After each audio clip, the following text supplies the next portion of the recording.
Today on Clear Your Clutter Inside and Out, we're talking about releasing sentimental clutter. Do you have stuff sitting in boxes in your basement that you've never opened, but you can't part with the boxes because they belong to someone you love? Have you found yourself running out of space because you can't seem to let go of stuff filled with memories? Are you able to discern what's worth keeping and what isn't? Learn tips for releasing nostalgic clutter as we continue our month focusing on all you need is love. Do you control your clutter or does your clutter control you? On Clear Your Clutter Inside and Out, we'll teach you awareness as well as action steps to create change in your life. Come on, let's get started. Today's episode was inspired because we will be moving again. So that's 2 years ago we moved and downsized, and then life happened, and in a good way, it all works out as it should. So we're going to be moving again. So I have gone through clutter, kind of a big downsizing round, and now on round 2.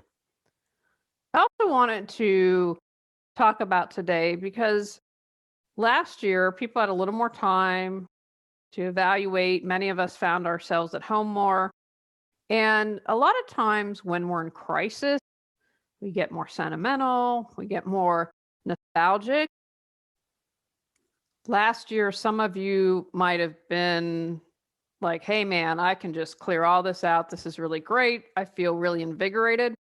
Some of you might have been really overwhelmed and felt that you needed to hold on to stuff more, especially things that have memories or create nostalgia or create sentiment. And it was more challenging for you to let that go. And of course, that's understandable. And I want to say to remind you that it is a process to release sentimental clutter. You know, when we had to put Athena down, they lit a little candle. And I let it go down about halfway. And when we move and get settled, we had her cremated. I have her in a little box, and we will have our own pet cemetery someday. But I just felt I can't explain it if you don't own a pet.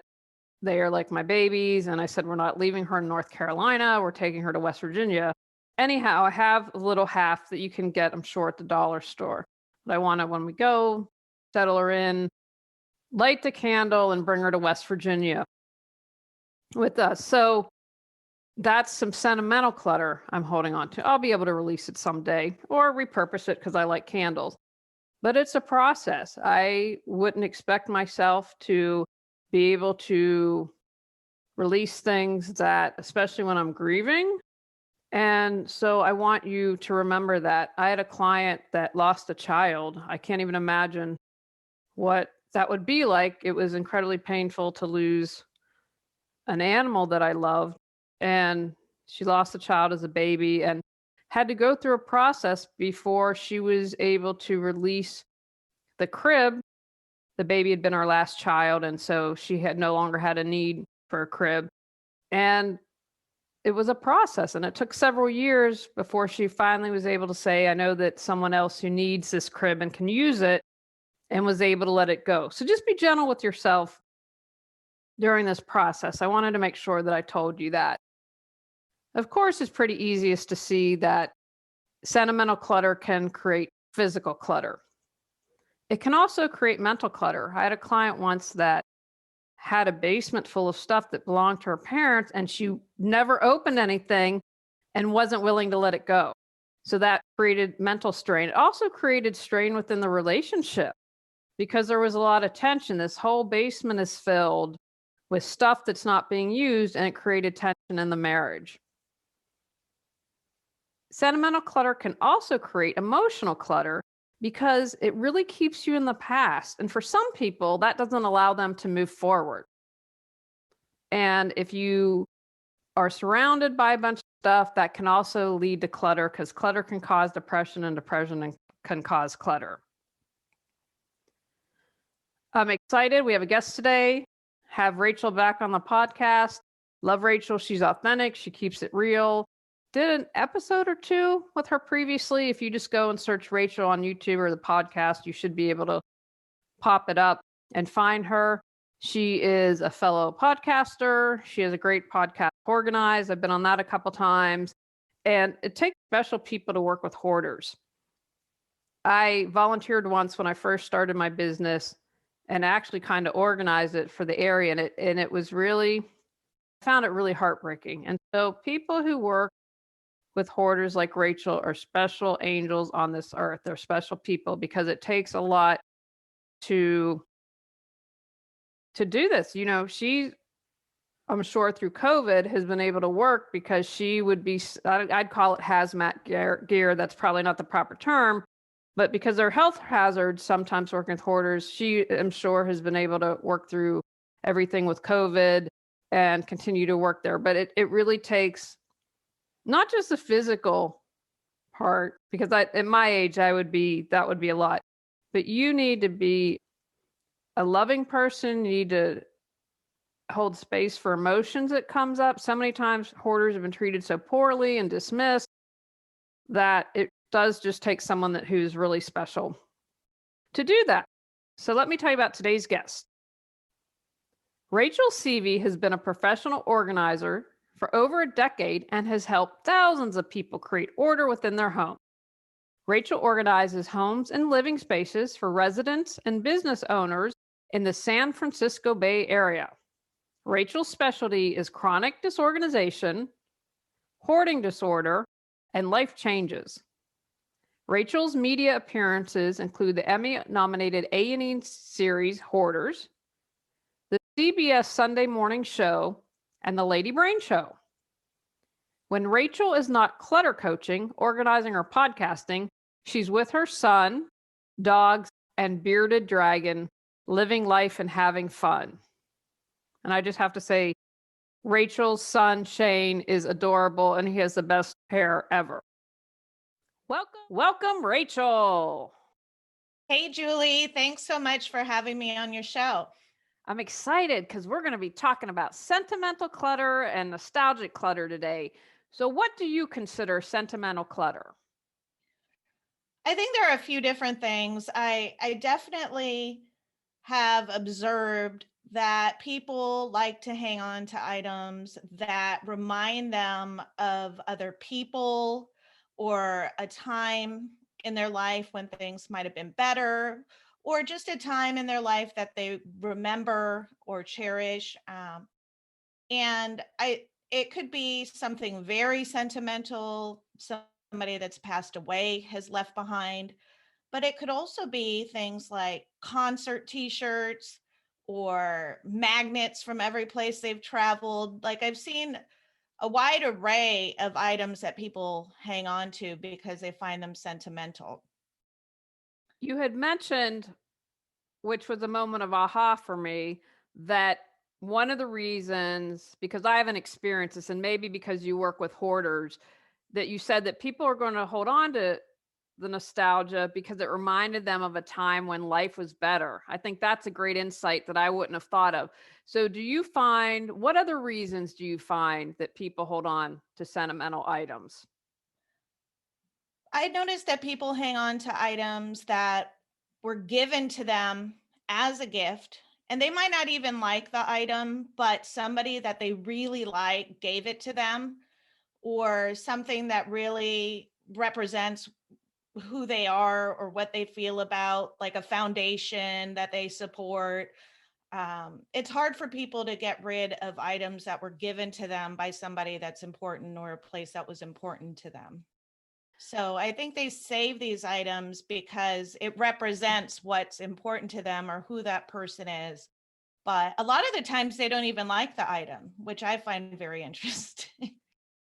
Well, one of the things I've started to do is when I give a gift, I say, look, I've done my best, but if you don't like it, please regift it, make some money from it. I mean, do whatever you're comfortable with, because I want to take that burden off of people. And the other thing I started to do was I found, and this happened when I got married.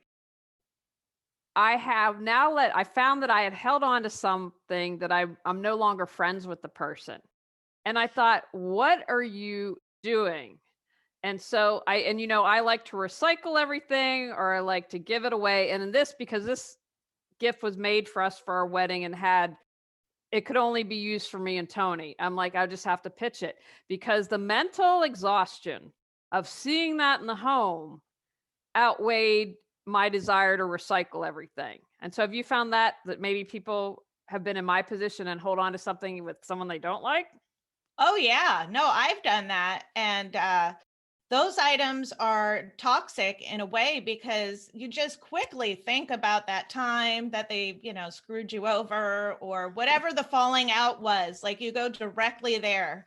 Like, oh, there's, the shirt that such and such gave me. And so I like to get those things out of my closet, but and it just feels better. It's just like a huge weight off of your shoulders and it makes room in your closet. But I'm even guilty of that as well. I mean, you just hang on to these items because they remind you of something. And it's not even that you like the item and you're definitely not using the item. What would you say to someone? How can you help them release it? Like, what would you say? Okay, I know you're challenged here. How can we let go of the sentimental stuff? I like to have people take photos, digital photos. That seems to really help with things like kids' artwork. A lot of parents, I'm actually pretty good about it, but I post things on Facebook like this is what Shane did at school this Mm. week. And then I feel like it's gotten its attention or whatever, it's been valued and the thing can go. And if I want to look at it again, I can just go on Facebook or I can go on my phone and try and find it. It's really hard for people to get rid of antiques or heirlooms or things that they were handed down for generations. Those I feel like are the hardest. And so I always encourage people to use them. If your great grandmother's china isn't serving you well in a box in the garage that you're not even touching. And if you can't even bear to think about getting rid of it, use it. Why not? And so I do have clients send me photos of them using their best china, which is sandwiches and things, because otherwise you're just keeping it and you're not enjoying it and it's really lost its value. And so if you can't get rid of something sentimental, try and use it or perhaps ask a friend or a family member if they want it. Really try and get it to be valued and appreciated rather than just sitting in the back of a closet or sitting in a buffet that you never use. So that's my advice. Well, here's a pro tip for listening. Brown furniture, i.e., antique furniture, you can't sell and make money. So when we downsized last year, I had someone, it was worth it. They took, I think, 40%, but they hauled it off. And he was like, we made a couple $100. So I had to put it in perspective. He said, yeah, if you would have sold a decade ago, you would have made 10,000. So sadly, I was off by a decade. But when I first moved here, I bought a house. I was excited, moved here from California. I'm like, woo, I can afford a house. Life is good. And I had a house and no furniture. So this guy was getting married, and his wife's like, get rid of the antique stuff from your mom. So the old house had, a formal living room, which thank God we don't have now because I don't need that. And anyway, so I got it and I paid for all the whole set, and another chair I got paid $800. So I looked at it like, well, you rented it for 12 years, so at least you made a couple $100. But what they told me, they said, kids these days aren't buying the antiques. So I'm so thrilled that you said use the china. One thing that I'd like you to talk about, how can you help people? And I think you have a lot of experience with this working with hoarders. How do you separate the wheat from the chaff? How do you discern what can be helpful? And the example I'll use is I have my grandmother's furniture from when she was a kid, but it's in our guest bedroom. So those are the bed it's used. Whenever someone comes over and stays the night, we have used it. Now I also held on to for years. It wasn't china. This is what makes it even worse. My grandmother probably got a free set of dishes working, probably opened a bank account in the 50s, right? And gave her and I remember they were daisies because when we would go over the house, we'd use these, but they sat in our basement and were gray. And my dad and my aunts were really great. They wanted everyone to have everything. And I was living in LA and they shipped everything out. But these were gray and yucky and gross. Now I'm using the bedroom furniture and everything. And so I finally had this aha moment. It was actually because I saw Peter Walsh speak before he became famous. And he was like, your grandmother's not in your dishes. And he would say you have the memory in your head. And I would also say you have the memory in your heart. So long-winded point, I was able to let go of the dishes that had no use and were gross and donated them. But someone who didn't have anything could probably clean them up and do something with them and kept the furniture that I use. So what's your advice for people who are struggling with that? Oh, I love that story. That's great. And I think a lot of people feel the same way. They don't know what is something that they could use or something that they couldn't use. So I definitely would go with your gut feeling right away. Will I be using this item? Will I be appreciating this item? And it sounds like you saw it right away and you were like, not really my thing. So a lot of the times our intuition will give us this nudge, but then we're feeling, guilty, or like you said with the Peter Walsh thing. I mean, you're like associating in your gut that these plates are your grandmother, and you really have to say, hey, this isn't my grandmother. I'm not throwing or giving my grandmother away. And it sounds kind of silly, but really you have to say, am I being realistic here? And so I think going with your intuition, if you have a strong, feeling towards an item. But if you have one question I ask my clients a lot, and I've worked with people here in California in the fires, if a fire hit right now, what would you grab? And usually it's things like, I'd make sure my family is safe and, important documents and things like that, pets for sure. But it's never, my grandmother's gray dishes from the back of the box. And so, just think if you only had, a few minutes to grab things that were really important to you, what would they be? And is this on that list? So that's always a kind of a fun way to think about it.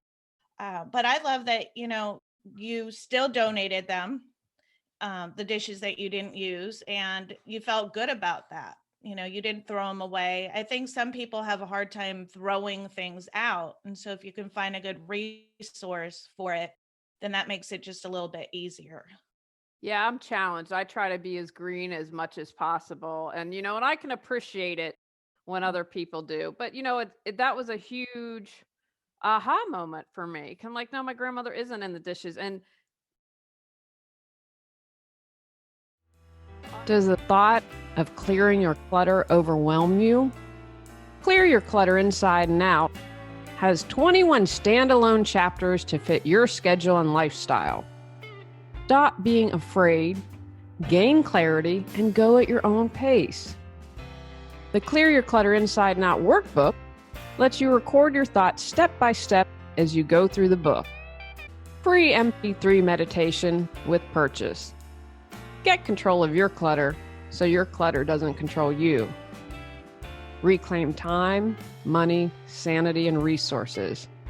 Learn more at reawakenyourbrilliance.com and also available for purchase on Amazon. When you work with clients, what do you say about the guilt? Because I found that too. Oh, I feel guilty.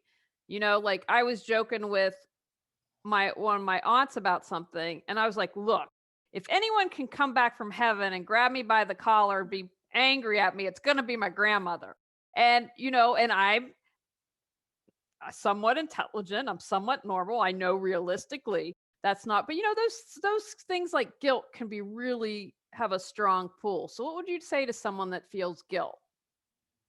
I would say what feels worse, not having the space to live in and to find things easily, not being able to have people over. The people that I work with, I usually have a lot of stuff. So it's what's more important? your space, your peace of mind, you being, not overspending. And I really try and have them see that it's actually that guilt is holding them back from living this whole other beautiful life that they could be living. And so it's it's almost like a barrier, along with this stuff. The guilt becomes this just like huge wall, and people get stuck, well, it's my grandmother's, or such and Mhm. such gave it to me. And you just really have to say, what's more important here, this stuff, and a lot of times that person isn't even around any longer. They're not going to be mad at you. Realistically, nobody's going to know. Nobody cares. They're managing their own lives and their own stuff. No one's going to, but you've kind of created this thing inside of you. And it's a great way to not let go of stuff, but it's also, you really have to recognize that it's holding you back. And so I just tell people it gets easier as you let go of things, and you start to kind of chuckle like, well, does this person really care if would they even know? And so, yeah, you want to investigate all of the feelings and really take it to like, in the future, would I ever even use this item? A lot of the times, no. And I love also your example of the fires. I mean, what a great thing to say. Mhm. If you had a fire, stop and think about that, because unfortunately, that's been reality for people. And I'm with you. I'd grab the pets, my husband, and our wedding album. Those are the three things off the top of my head that I would want to. Everything else, those just boom. That's without thinking about it came to me. So I think that's a really great question that people can ask. And photographs are very special to people. I'm glad you said your wedding album. That is very hard. And they don't take up much space, but if you have a lot, I mean they do. But getting rid of that photograph can sometimes be sentimental for people because they feel like they're throwing away that time in their life, or they're worried they'll never remember it again. And so, they've got photos of stuff, people aren't even, now you can delete bad photos and stuff, Right. but I've seen just stacks and stacks of photos where the photos aren't even that good, Right. and people feel really bad throwing them out. So luckily there's scanners now. I tell people, if your photos are that important, scan them. Costco will take a bunch of loose photos and put them on a disc. That's what I've done. I don't have time to scan or the patience to scan. So I just take them all to Costco and they're on a disc, and I still don't look at them. But But decluttering's about steps moving forward, and it you've is. done that. It is. And so if you have photographs that are important, that would be my suggestion, because there are some items that you just can't part with. And so always having a photograph or backup photographs or something digital can really be helpful, especially with fires and things, to just, and also to make sure that if there is something that's super sentimental, then make sure that it's accessible if you had to grab it. A lot of the times these things are buried, or they don't even know Mhm. where they are, or which box was that in. And so if it's really that special to you, then make sure that you can just quickly grab it if you ever had to. The other thing I did was I found when I was decluttering photos that I had duplicate. So I sent, like, from college, I'm like, "Here you go. Here are duplicates. Do what you want. I thought you might like those." Because I thought maybe someone, like, I knew someone that I grew up with, that they had a house fire and lost everything. And when I heard that, I went through and I said, "Hey, I had some photos from your wedding. I mean, this was back in the 90s, so we didn't have all the stuff. They're not great, but here, if you can have, if you like these, please, and do what you want if you didn't." But so in that case, that's another option as well. Yeah. And there's also fun ways to recycle nostalgic items. And I'm thinking of a couple right now, and I hope it's Oh, not too off share. No, track. no. Yeah. I recently, just this month, was working with a woman, and she had this beautiful little bear on her chair displayed. I mean, there was clutter everywhere, but actually this bear was kind of by itself. And I touched it and it was so soft. And I hope this doesn't terrify you, because I know, well, we're both animal lovers.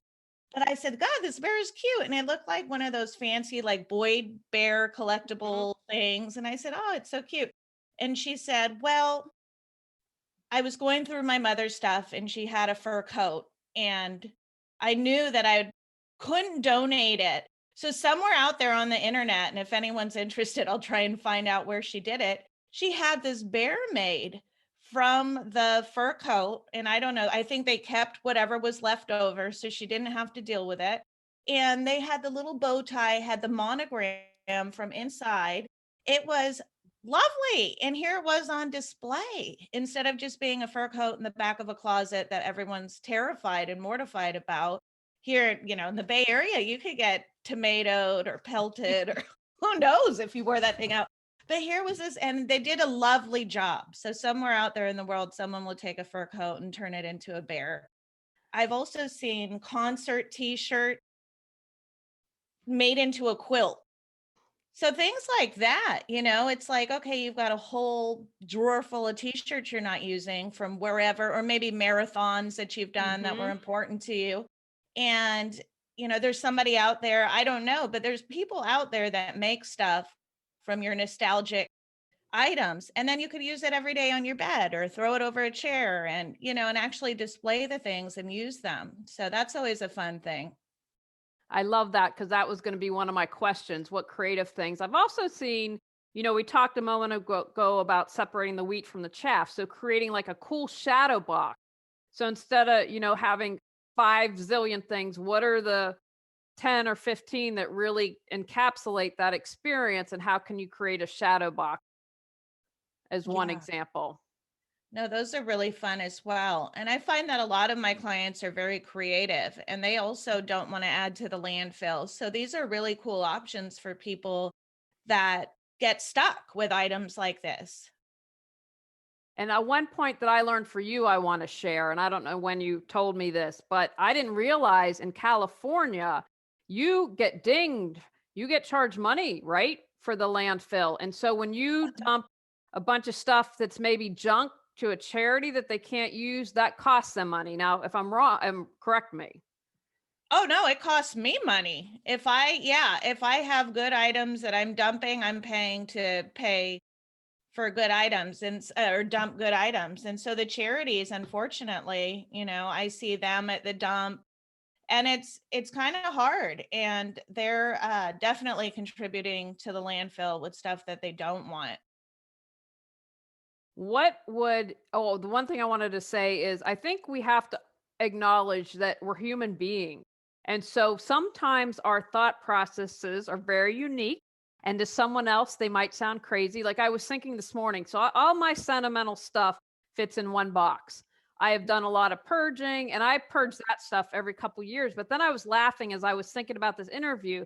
Like I got rid of all my high school yearbooks. I think I picked out a couple pages, but I was like, when do I look at this? I'm like, when I go to a reunion in another 10 years, if I have the hankering, I'll just, so if someone had a flood and they're like, and I said, oh, I'll take it up to my brother's office. You can swing by and pick it up. So I was able to, pass those on to someone that really wanted them. Then I was laughing because I kept my junior high books. Now they're much smaller, but I was like, oh, I'm probably because my ego, because I'm in my junior high yearbooks a lot more. But then as I was thinking about this interview, I'm like, I hated junior high. Junior high sucked. So why am I holding on to these? And I will figure that out in another couple years. But it's just, I think what I'm trying to get at is I want to acknowledge that we have interesting thought processes. And so to honor that, as long as, if I had 20 boxes of junior high memorabilia, then okay, you need to take some time and work on that. But all my stuff literally is in one box. So thoughts on that, just acknowledging that we're interesting people. Yeah, no, all of my stuff is literally in one box as well. And I do go through it every couple of years.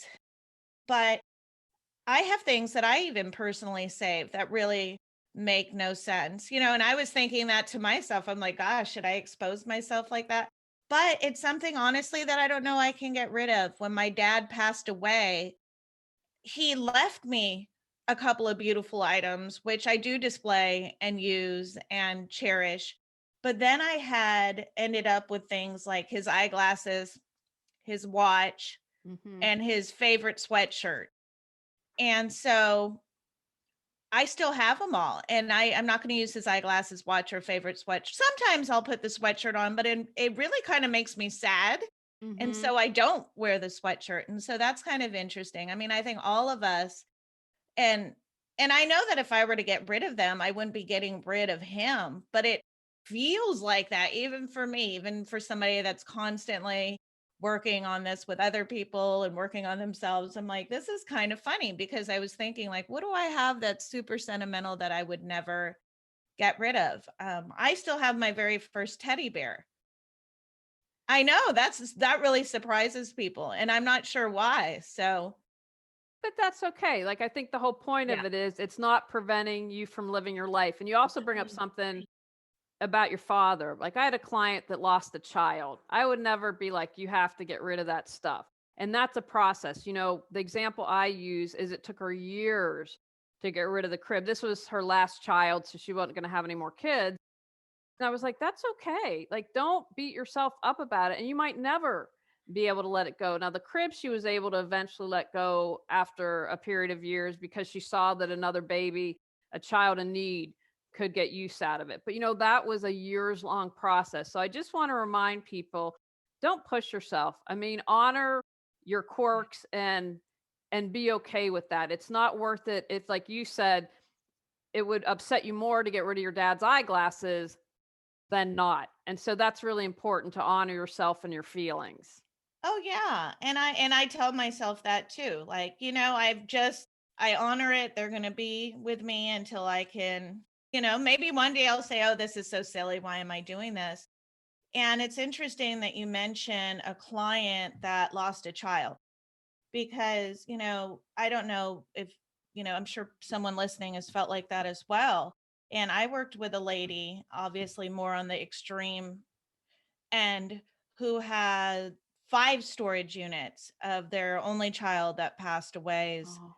stuff. Oh, I know. I know. I felt like I was just it was hard for me. And this is, it was amazing. She said, "Well, when this happened a few years ago, I would have never even considered getting rid of anything, but the storage unit fees and lack of space at home really were the motivators to let go of this stuff." And it was really nice to be able to donate all this really nice kid stuff, and Mhm. we took it around to different places, and now we're researching medical equipment. But it's interesting that she recognized that she was ready, and even though it was kind of a kick in the butt because of the storage fees, I mean, she was Mhm. paying thousands of dollars a month to Wow. store these items and had been doing so for a number of years. And so it's really hard for people to let go of someone that's passed away's items, especially a child or someone that you're really close to. I mean, it can be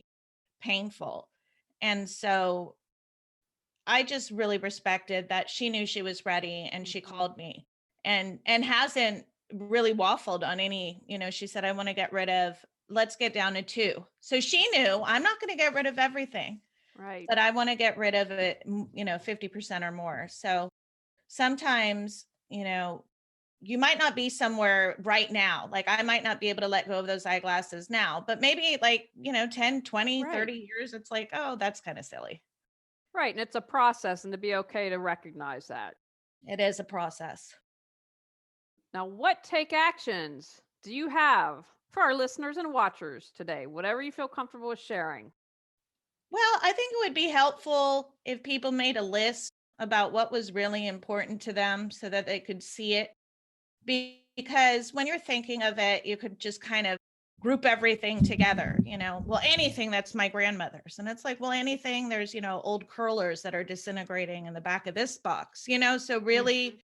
what is it that's important of your grandmother's? And if you don't know, which a lot of people don't, they say, "Well, I was left a lot of stuff and it's, in the attic or here or there," make a note, put it on your calendar to go through that stuff and see what's in there.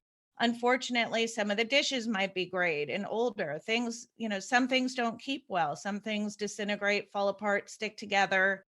And so it's time to investigate, what are these items and make a list of them. And really, I like to make a list and then look at it the next day or a couple days later and say, is this really important? And then the things that are important, use them or give them away or do something with them, give them the respect that they deserve. if they're that important to you. Fantastic. Now tell people about your podcast, where they can find out more information or whatever else you want to share. Okay, my podcast is www.hoardganize.com, and they can reach me on there. I've got an email address. There's places to leave a comment. You could find me on YouTube under Hoardganize Podcast, or if you just put in Rachel CV, it will come up as well.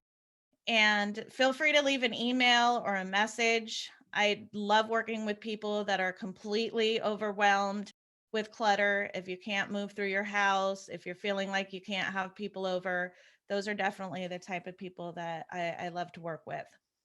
Fantastic. And we'll put links in on YouTube and the show notes so people can, you're just a click away. Yeah, thank you. Well, thank you for having us, Rachel. I appreciate all your wisdom. Thank you. On our next episode, we're talking about finding more pleasure. Go out, clear your clutter to create the life you choose, deserve, and desire. When you clear your clutter, you can share your gifts with the world. Sign up for our free newsletter at reawakenyourbrilliance.com. If you've enjoyed Clear Your Clutter Inside and Out, please rate, review, and share us.